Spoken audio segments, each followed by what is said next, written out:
أتتنا المواسم مثمرة وفاضت بأطيابها الآنية، وفينا الذي ما له موسم لأمعاء أطفاله الخاوية.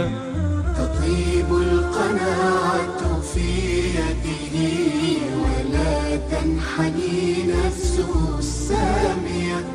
تطيب القناعة في يده ولا تنحني نفسه السامية. بسم الله الرحمن الرحیم. درنو او قدرمنو حاضرینو دوستانو ورونو، دغه شیخ صاحب ستاسي په دې ویډیو کې وینئ، د دې نوم د دکتور سعید بن مسفر القحطاني. دا د سعودي او عالم او داعی ده. دی په خپل دې ویډیویي پیغام کې وایي چې زه خپله قصه خپله وینا په همدې قصه باندې پای ته رسوم. یو سړي مور ناروغه وه، په روغتون کې داخله وه، په آی سی یو کې وه، یعنې هغه د ځانګړې پاملرنې په یونټ کې داخله وه.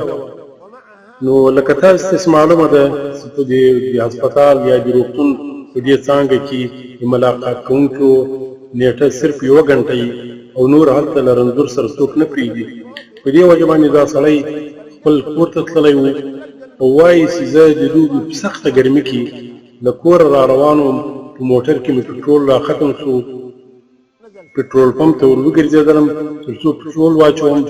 نو هلته چې مې پټرولو ته موټر ودراوه، نظر مې ولګېدو، ګورم یو پښې 3 کنکلي ورسره دي، بچیانې ورسره دي، او په دې سخته ګرمي کې له پاسه د ایر کنډیشن اوبه راڅاڅي. نو هغه څاڅکي چې خوله نیولې وي، کله چې یو څاڅکی په خوله کې ور ولوېږي، هغه څاڅکی د یو بچي په خوله کې ور واچوي، بیا د بل څاڅکي انتظار کوي چې بل څاڅکی ورته په خوله کې را ولوېږي، هغه د بل بچي په خوله کې ور واچوي.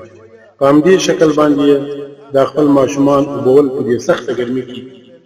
زه له موټره کښته شوم، ورغلم، له دوکانه مې یو بوتل اوبه راواخیستلې، چاړه مې هم راواخیستل، هغه بوتل مې په منځ دوجی کړو او هغه نیم بوتل مې ډک له اوبو دې پشیانو ته کېږدو. دې پښې د دې خپلو بچو سره د هغه بوتله چې اوبه څښلې، ما خپل پټرول واچول، روان شو. روغتون ته چې کله ور ورسېدلم، نو هغه څانګې ته، هغه یونټ ته ور ننوتلم کې چې د ما مور مې ستر وه. چې ورغلم، د ما مور نسته. له دوی مې پوښتنه وکړه چې د ما مور چیرې ده. ما داسې فکر کاوه چې هغه نوره وفات شوې ده، مړه شوې ده. دوی راته وویل چې هغه تقریبا یو څو شېبې مخکې په هوک باندې راغله، نو بیا هغه د څنګ واټ ته د عمومي رنځورانو واټ ته نقل کړه. هلته ورسه، هلته یې وګوره. چې ورغلمه، چې ګورم مور مې په چارپایي کې ناسته ده، لکه څرنګه چې مخکې تر ناروغي وه، په همغه شکل باندې روغه رمټه ناسته. سلام مې ور واچاوه، سلام یې را بیا کړو او بیا یې راته وویل چې زوی خدای تعالی دې جنتونه ځای کړي، الله تعالی دې په عمل کې برکت واچوي، الله تعالی دې نیکي توفیق درکړي. ما ورته وویل خیر د مور یو څه کیسه ده. دې راته وویل چې بچی هغه تاسې هغه پشیانو ته اوبه کېوکولې او دوی څښلې، داسې مې لیدل د بېهوښي په حالت کې لکه زه چې حالت در سره ولاړ وم. خو څرنګه چې تا دوی ته اوبه کېوکولې او دوی د اوبو په څښلو باندې پیل وکړ، زه په صد باندې رالم او الله تعالی هغه تکلیف راڅخه ختم کړ. نو درنو او قدرمنو دوستانو، احسان کول کله حیوان سره هم وي، ډېر اجر او ثواب لري.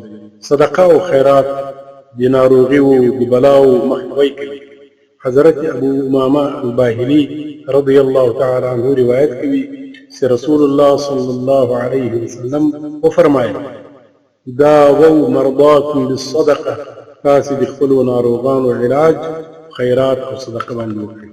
صدقه او خیرات ډېر اجر او ثواب لري. د ناروغیو مخه نیسي، له پیښو ناروغیو څخه انسان رنځوران جوړوي، د بلاګانو د ازمېښتونو مخه نیسي. وخت ناوخته له خپل وسع او امکاناتو سره صدقه او خیرات وکړي، تر څو الله تعالی له رنځونو، له مشکلاتو څخه وساتي. او په عین وخت کې که په کورو کې ناروغان یا رنځوران لري، د هغو د شفا په نیت باندې پټ صدقه او خیرات وکړي. زموږ او د تاسو په هېواد کې، په وطن کې مجبوره کورنۍ ډېرې زیاتې دي. څوک کونډې دي، یتیمان دي، مجبوره انسانان دي، د رزق وسایل نه لري، لوړو اولادونو د والدینو نه خورې د غاړې وي، نو که د چا وس وي او قدرت یې رسېږي د خپل وس او امکاناتو سره د وخت ناوخت صدقه کوي. او په عین وخت کې که چېرته چاته رنځوران پراته وي، لا علاج رنځوران وي او یا یې وس او قدرت د علاج نه لري، د هغو د شفایابي په خاطر باندې دي خیرات او صدقه وکړي. انشاءالله تعالی الله تعالی به یې رنځوران جوړ کړي.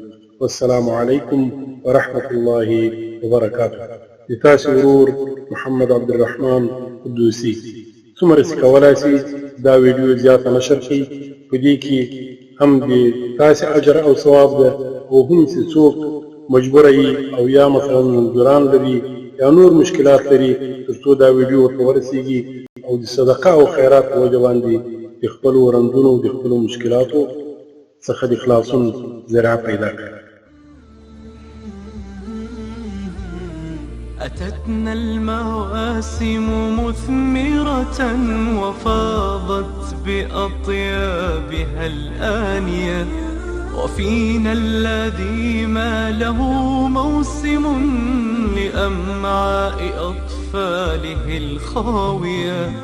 تطيب القناعة في يده ولا تنحني نفسه السامية.